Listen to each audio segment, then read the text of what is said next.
Good evening, and welcome to the first episode in my series exploring new and classic creepy stories from all corners of the internet.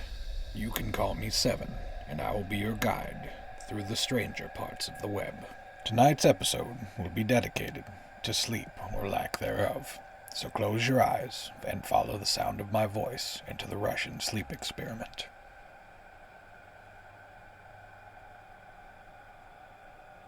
Russian researchers in the late 1940s kept 5 people awake for 15 days using an experimental gas-based stimulant.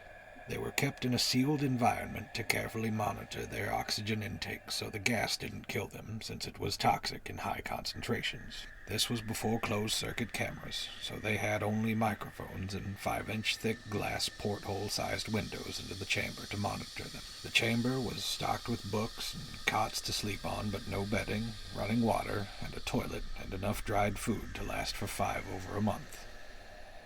The test subjects were political prisoners deemed enemies of the state during World War II.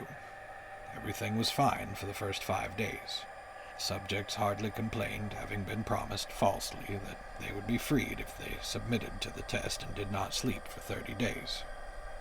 Their conversations and activities were monitored, and so it was noted that they continued to talk about increasingly traumatic incidents in their past, and the general tone of their conversations took a darker aspect after the 4-day mark. After 5 days, they started to complain about the circumstances and events that led them to where they were and started to demonstrate severe paranoia. They stopped talking to each other and began alternately whispering to the microphone in one-way mirrored portholes.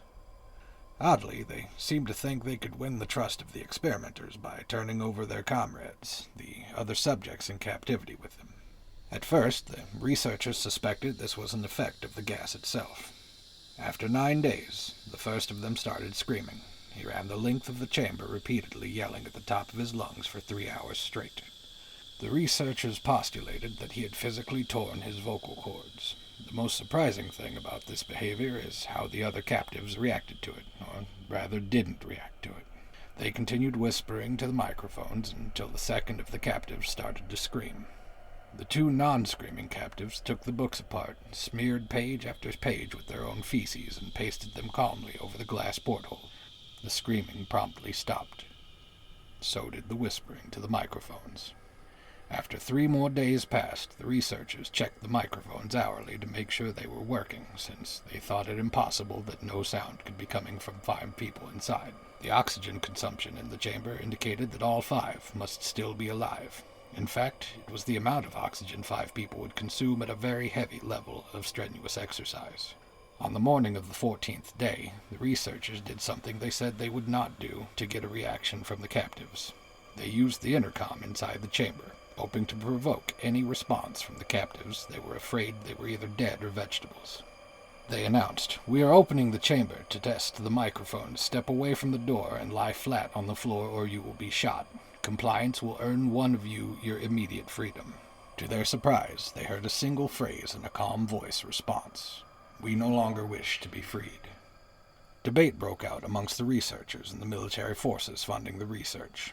Unable to provoke any more response using the intercom, it was finally decided to open the chamber at midnight on the 15th day.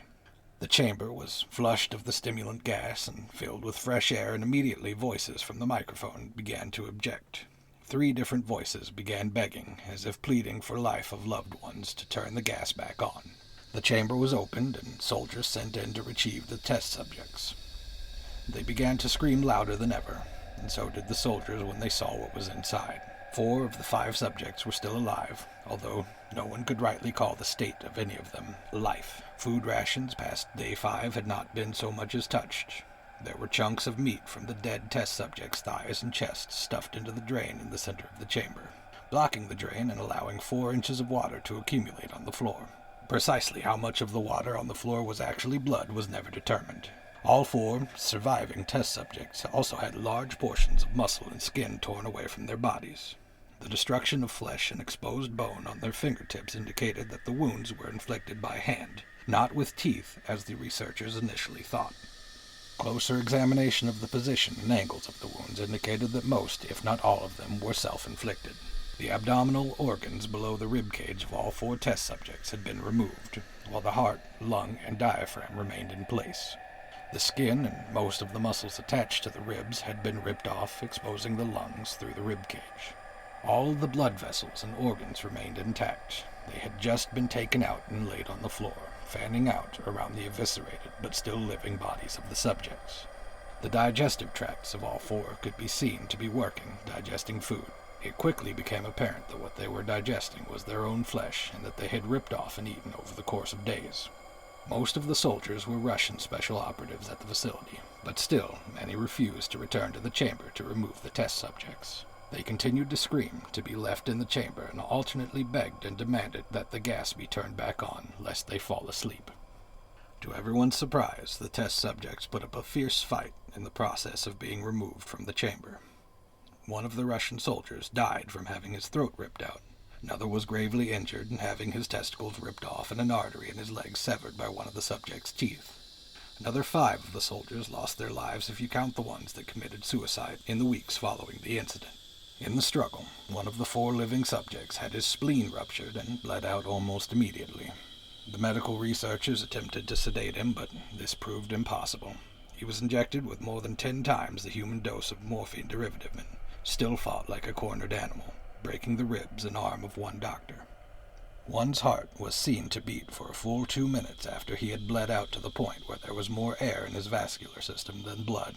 Even after it stopped and continued to scream and flail for another 3 minutes, struggling to attack anyone in reach, and just repeating the word more over and over, weaker and weaker, until finally he fell silent. The surviving 3 test subjects were heavily restrained and moved to a medical facility, the 2 with intact vocal cords continuously begging for the gas, demanding to be kept awake. The most injured of the 3 was taken to the only surgical operating room that the facility had.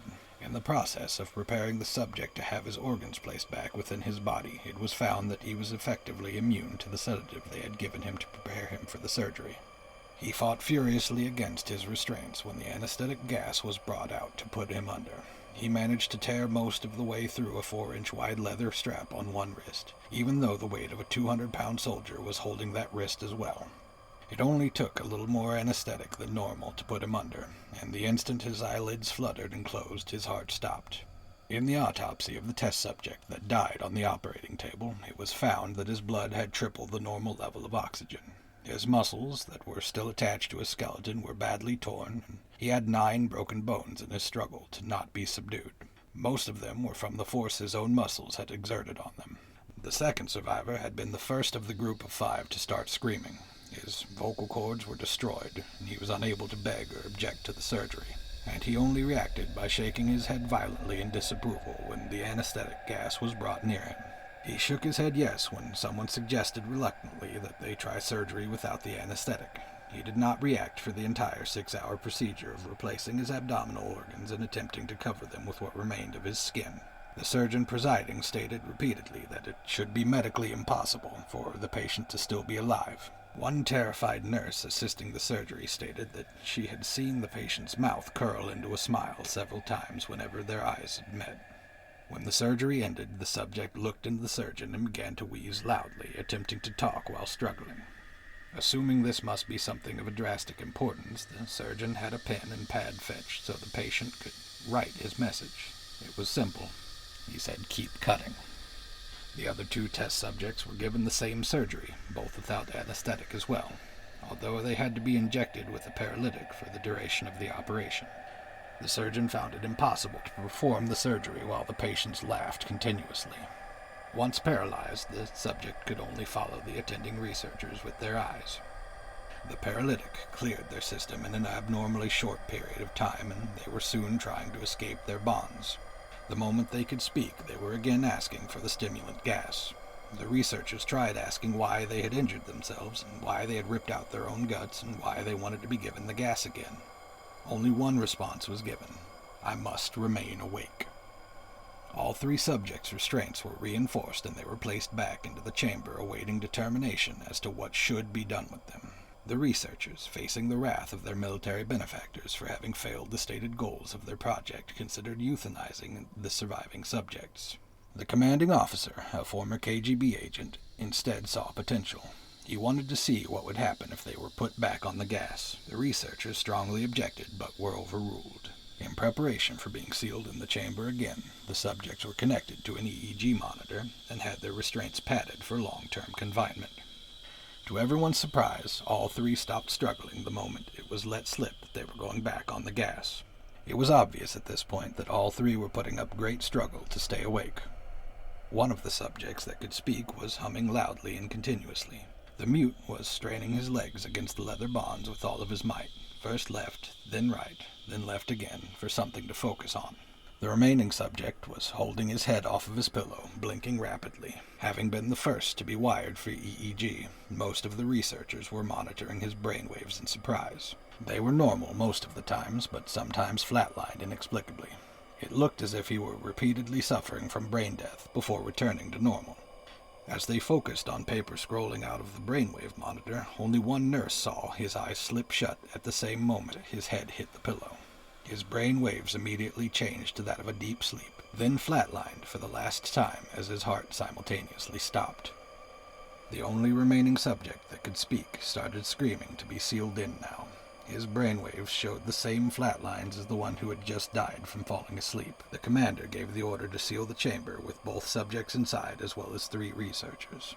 One of the named 3 immediately drew his gun and shot the commander point blank between the eyes, then turned the gun on the mute subject and blew his brains out as well. He pointed his gun at the remaining subject, still restrained to a bed as the remaining members of the medical and research team fled the room. "I won't be locked in here with these things. Not with you," he screamed at the man strapped to the table. "What are you?" he demanded. "I must know." The subject smiled. "Have you forgotten so easily?" the subject asked. "We are you. We are the madness that lurks within you all, begging to be free at every moment in your deepest animal mind. We are what you hide from in your beds every night. We are what you sedate into silence and paralysis when you go to the nocturnal haven where we cannot tread." The researcher paused, then aimed at the subject's heart and fired. The EEG flatlined as the subject weakly choked out, "So nearly free." While we sleep, we are at our most vulnerable. The hours in between consciousness are entirely out of our control. It is this in-between that is the focus of our next story. It's a simple enough thing. It's all part of the body's sleep processes. Sleep paralysis, right? No big deal, really. Your body produces a chemical that paralyzes your body during REM sleep to prevent you from hurting yourself by thrashing about during your dreams. Okay, so you open your eyes and you can't move your body. It's just the chemicals. No, you can keep trying to wriggle those toes, but it's just not happening. Forget it and just relax and it'll go away. Oh, now there's something pressing on your chest real hard. It's making it hard to breathe. It's heavy, so very heavy, whatever's on your chest. Chemicals. It's just chemicals. Stop trying to scream, it won't work. Your throat muscles are paralyzed too, but you still can't breathe. You are staring at a blank ceiling. You can't stare anywhere else. Shadows flit across your vision, forming shapes you try not to think about. A clawed hand, a flash of jagged, shadowy teeth, all images from your subconscious. A face forming above yours, leering through black, void eyes. You think you hear a sibilant whispering, angry hissing like a snake that's been disturbed. Suddenly, a sharp white light briefly flares in the room as a car pulls down the street, dispelling the shadows. The weight is gone and you can breathe. Your hands clench the sheets. You feel an eternity has passed, but it was all the work of a moment. You wriggle just to prove to yourself that you can. You sit up and take a deep breath and then laugh a little at yourself. Sleep paralysis. Stupid. You turn to shake your spouse awake, eager to share your experience. You feel paralyzed again, but it has nothing to do with sleep paralysis. You stare at the blood, the jagged wound in her throat, her wide, staring eyes, mouth opened in a soundless scream. You survived your sleep paralysis. She did not. So much of our lives are spent sleeping that perhaps it's best not to think about how helpless we actually are, either to the physical world or to the throes of our own imagination. Out of sight, is out of mind. Sweet dreams, and remember, at any given point, you are only 7 steps away from being in one of my stories.